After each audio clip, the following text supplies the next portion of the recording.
ಜಿಲ್ಲಾ ಪೊಲೀಸರಿಂದ ಇನ್ನೊಂದು ಮಹತ್ವದ ಯೋಜನೆ. ಐಟಿಎಂಎಸ್ ವ್ಯವಸ್ಥೆಯಿಂದ ಸಂಚಾರ ನಿಯಮ ಪಾಲನೆಯಲ್ಲಿ ಆಮೂಲಾಗ್ರ ಬದಲಾವಣೆಗೆ ನಾಂದಿ ಹಾಡಿದ್ದ ಬಾಗಲಕೋಟೆ ಜಿಲ್ಲಾ ಪೊಲೀಸರು ಇದೀಗ ನಗರದ 15 ಕಡೆಗಳಲ್ಲಿ ಎಮರ್ಜೆನ್ಸಿ ಡಯಲಿಂಗ್ ಸಿಸ್ಟಮ್ ಅಳವಡಿಸುವ ಮೂಲಕ ಮತ್ತೊಂದು ಮಹತ್ತರ ಕಾರ್ಯಯೋಜನೆಗೆ ಮುಂದಾಗಿದ್ದಾರೆ. ಈ ಬಗ್ಗೆ ಮಾಹಿತಿ ಹಂಚಿಕೊಂಡಿರುವ ಡಿವೈಎಸ್ಪಿ ಗಜಾನನ ಸುತಾರ, ಸದ್ಯ ನಗರದ 15 ಕಡೆಗಳಲ್ಲಿ ಅಳವಡಿಸಲಾಗಿರುವ ಎಮರ್ಜೆನ್ಸಿ ಡಯಲಿಂಗ್ ಸಿಸ್ಟಂನಿಂದ ಸಾರ್ವಜನಿಕರು ಪೊಲೀಸ್ ನೆರವು ಪಡೆದುಕೊಳ್ಳಬಹುದು ಎಂದು ತಿಳಿಸಿದ್ದಾರೆ. ಹಳೆ ಬಾಗಲಕೋಟೆ, ನವನಗರ, ವಿದ್ಯಾಗಿರಿ ಸೇರಿದಂತೆ 15 ಕಡೆಗಳಲ್ಲಿ ಎಸ್ಎಎಸ್ ವ್ಯವಸ್ಥೆ ಇದ್ದು, ಸಾರ್ವಜನಿಕರು ತುರ್ತು ಸಂದರ್ಭಗಳಲ್ಲಿ ಸಾರ್ವಜನಿಕರು ಪೊಲೀಸ್ ಸಹಾಯಕ್ಕೆ ಕರೆ ಮಾಡಬಹುದಾಗಿದೆ.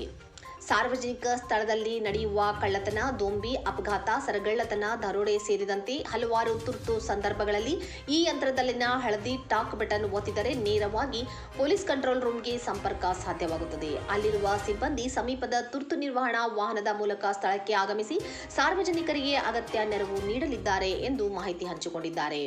ಒಟ್ಟಿನಲ್ಲಿ ಸಾರ್ವಜನಿಕ ಸ್ನೇಹಿಯಾಗಿ ಕಾರ್ಯನಿರ್ವಹಿಸುತ್ತಿರುವ ಪೊಲೀಸ್ ಇಲಾಖೆ ಜಿಲ್ಲೆಯಲ್ಲಿ ಕಾನೂನು ಸುವ್ಯವಸ್ಥೆ ಕಾಪಾಡಲು ಹಲವಾರು ಕ್ರಾಂತಿಕಾರಿ ಬದಲಾವಣೆಗೆ ಮುಂದಾಗಿ ಸಾರ್ವಜನಿಕರ ಮೆಚ್ಚುಗೆಗೆ ಪಾತ್ರವಾಗುತ್ತಿದೆ.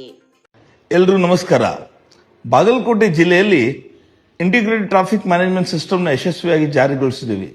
ಇದರದೇ ಮುಂದುವರೆದ ಭಾಗವಾಗಿ 15 ಕಡೆಗಳಲ್ಲಿ ನಾವು SOS ಅಂದರೆ ಎಮರ್ಜೆನ್ಸಿ ಡಯಲಿಂಗ್ ಸಿಸ್ಟಮ್ನ ಇಂಟ್ರೊಡ್ಯೂಸ್ ಮಾಡ್ತಾ ಇದ್ದೀವಿ. ಓಲ್ಡ್ ಬಾಗಲಕೋಟೆ, ನವನಗರ ಹಾಗೂ ವಿದ್ಯಾಗಿರಿ ಇಂಪಾರ್ಟೆಂಟ್ ಸರ್ಕಲ್ಗಳಲ್ಲಿ ಈ SOS ಮಷಿನ್ಸ್ ಗಳನ್ನು ನಾವು ಇನ್ಸ್ಟಾಲ್ ಮಾಡಿದ್ದೀವಿ. ಯಾರಿಗಾದ್ರೂ ತಕ್ಷಣಕ್ಕೆ ತುರ್ತಾಗಿ ಪೊಲೀಸ್ ಸಹಾಯ ಬೇಕಾದ್ರೆ ಆ ಒಂದು ಬಟನ್ ಒತ್ತು ಬಿಟ್ರೆ ಸಾಕು, ನಮ್ಮ ಪೊಲೀಸ್ ಕಂಟ್ರೋಲ್ ರೂಮ್ ಜೊತೆ ನೇರವಾಗಿ ಕನೆಕ್ಟ್ ಆಗ್ತಾರೆ. ಅಲ್ಲಿಂದ ಅವರಿಗೆ ಇಮಿಡಿಯೇಟ್ ಆಗಿ ಸಹಾಯ ರವಾನೆ ಆಗುತ್ತೆ. ಚಿಕ್ಕ ಮಕ್ಕಳಾಗಿರ್ಬೋದು, ಹೆಣ್ಮಕ್ಳಾಗಿರ್ಬೋದು, ವೃದ್ಧರಾಗಿರ್ಬೋದು, ಏನಾದರೂ ತುರ್ತು ಸಹಾಯಗಳು ಬೇಕಾದಲ್ಲಿ ಆ ಬಟನ್ ಒತ್ತಿದ್ರೆ ಸಾಕು, ನೇರವಾಗಿ ಪೊಲೀಸ್ ಕಮಾಂಡ್ ಸೆಂಟರ್ಗೆ ರಿಂಗ್ ಆಗುತ್ತೆ. ಇಲ್ಲಿಂದ ತುರ್ತಾಗಿ ಪೊಲೀಸ್ ಸಹಾಯ ರವಾನೆ ಆಗುತ್ತೆ. ಎಲ್ಲ ಸಾರ್ವಜನಿಕರು ಇದರದ್ದು ಉಪಯೋಗ ತಗೋಬೇಕಾಗಿ ವಿನಂತಿ ಮಾಡ್ಕೋತೀವಿ. ಧನ್ಯವಾದಗಳು.